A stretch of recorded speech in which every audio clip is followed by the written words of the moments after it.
आजकल social media पर एक अजीब सी चर्चा चल रही है। कुछ लोग जेफरी एप्स्टीन की फाइल्स का जिक्र कर रहे हैं, तो कुछ कंस्पिरेसीज या दावा कर रही हैं कि बिल गेट्स ने पॉपुलेशन कम करने के लिए कोरोना वायरस बनाया था। जी हाँ दोस्तों, यहाँ तक कि एक सबसे बड़ी अफवाह यह फैल चुकी है कि जो कोविड वैक्सीन हमें लगी, उन्हीं की वजह से ये आजकल लोगों को अचानक हार्ट अटैक्स आ रहे हैं। लेकिन दोस्तों, मैंने इन दावों पर काफी गहराई से रिसर्च की और मैं पूरी जिम्मेदारी के साथ आपको बता दूं कि इन बातों का कोई भी साइंटिफिक एविडेंस नहीं है। ये सब महज अफवाहें हैं। लेकिन एक सच्चाई जरूर है जिसे हम मुंह नहीं मोड़ सकते। वो ये है कि आजकल किसी को भी कहीं भी हार्ट अटैक्स आ रहे हैं, चाहे वो कोई भी उम्र का हो, 50 साल का आदमी हो या जिम करता हुआ 25 साल का युवा हो, या फिर कोई छोटा बच्चा ही क्यों ना हो। आखिर ऐसा क्यों हो रहा है? आज इस वीडियो में हम फैक्ट और डेटा के साथ इस साइलेंट किलर का सच जानेंगे। दोस्तों, अगर हम वर्ल्ड हेल्थ ऑर्गेनाइजेशन यानी कि WHO के डेटा की बात करें तो पूरी दुनिया में हर साल लगभग 1.79 करोड़ यानी कि 17.9 मिलियन लोग कार्डियोवैस्कुलर डिसीज यानी कि दिल की बीमारियों से अपनी जान गंवाते हैं। ये दुनिया में होने वाली कुल मौतों का 32% है। सबसे डरावनी बात है साइलेंट किलर हार्ट अटैक।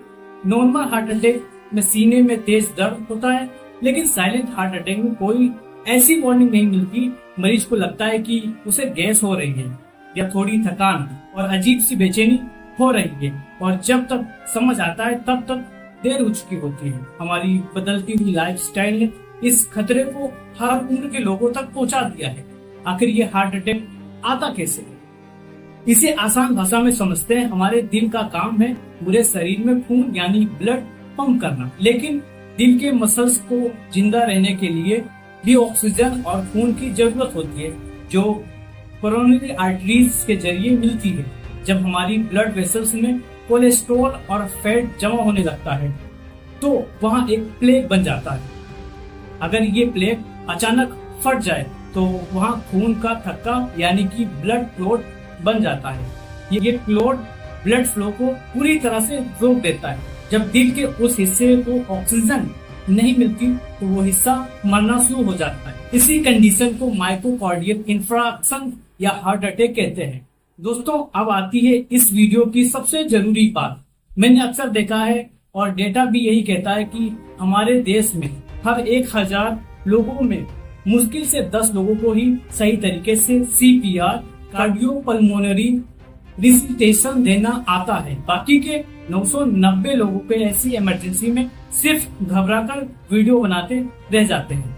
अगर किसी को अचानक हार्ट अटैक आए और वो बेहोश होकर गिर जाए, उसकी सांस रुक जाए, तो अगले 5 से 10 मिनट गोल्डन मिनट्स होते हैं। अगर उस वक्त CPR दिया जाए तो मरीज के बचने के चांसेस डबल हो जाते हैं। जी हाँ दोस्तों, CPR देने का सही तरीका मरीज के कंधे थपथपाएं और जोर से पूछें, क्या आप ठीक हैं?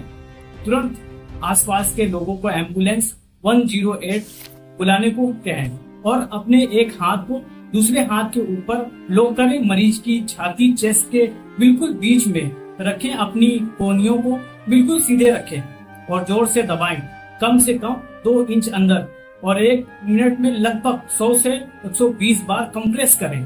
तब तक करते रहें जब तक एम्बुलेंस न आ जाए या मरीज होश में न आए। इस खतरे से बचने का सिर्फ एक ही रास्ता है, एक हेल्थी लाइफस्टाइल। खाएं अपनी डाइट में हरी सब्जियां, ताजे फल और फाइबर वाली चीजें दिल के लिए बहुत अच्छी होती हैं। क्या ना खाएं? बाहर जैसे का जंक फूड, उसको बिल्कुल अवॉइड कर दें, और ऐसी भी चीजें जिनमें नमक चीनी बहुत ज्यादा हो उन्हें अवॉइड करें। एक्सरसाइज दिन में कम से कम 30 मिनट फिजिकल एक्टिव रहें। पैदल चलें, साइकिल चलाएं या योगा करें। सबसे बड़ी बीमारी स्ट्रेस। जी हाँ दोस्तों, आजकल का मेंटल स्ट्रेस हमारे दिल का सबसे बड़ा दुश्मन है। पर्याप्त नींद ले, 7 से 8 घंटे, और स्मोकिंग और शराब बिल्कुल ना पिए, उनसे दूर ही रहे। दोस्तों, आजकल के वक्त में CPR आना उतना ही जरूरी जितना पढ़ना और लिखना। एक ऐसी स्किल है जो किसी अपने की या किसी अनजान की जान बचा सकती है। ग्लोबल एंगल पर हमारा मकसद आपको सिर्फ न्यूज देना नहीं बल्कि जागरूक रहना भी है। और अगर आपको लगता है इस वीडियो से किसी का फायदा हो सकता है तो इस वीडियो को अपने हर व्हाट्सएप ग्रुप और फैमिली मेंबर्स के साथ शेयर करें, क्योंकि आपका एक शेयर किसी की जान बचा सकता है। मिलते हैं नेक्स्ट वीडियो में, जब तक जय हिंद जय भारत।